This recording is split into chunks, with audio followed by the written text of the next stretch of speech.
Menghadapi kompetisi Liga 2 yang belum tahu kapan digelar, tim Laskar Wongkito Sriwijaya FC saat ini terus berbenah. Salah satunya dalam waktu dekat, klub kebanggaan Wong Sumsel ini akan diakuisisi oleh perusahaan asli Sumsel yaitu Bomba Group. Proses akuisisi juara Liga Indonesia 2 kali ini telah menuju finalisasi. Diperkirakan pada bulan Maret proses akuisisi akan berakhir. Walau nantinya SFC akan diakuisisi oleh Bomba Group, Presiden SFC yang juga Ketua KONI Sumsel menyampaikan SFC akan tetap bermarkas di kota Palembang, tepatnya di Stadion Jakabaring. Menurut Henry, akuisisi SFC ini bertujuan agar ke depan SFC bisa bersaing dalam menghadapi ajang kompetisi Liga 2, yang kini banyak pengusaha ternama memiliki klub bola di tanah air.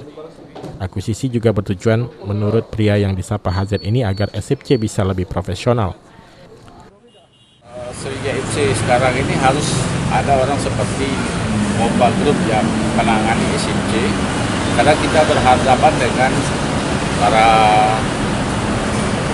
sultan dan penguasa lah yang mengurus bola. Tidak bisa lagi SFC ini diurus dengan gaya-gaya sponsor yang apalagi sponsor itu tergantung dengan penguasa atau gubernur misalnya kan. Tentu itu tidak model sepak bola modern sekarang. Sudah harus betul-betul lepas dari itu. Kita ingin Sriwijaya ke depan itu seperti klub-klub lain yang bisa go public, TBK dan yang lain-lain.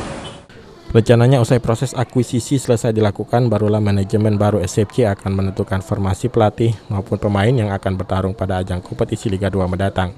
Firman Hidayat, PAL TV.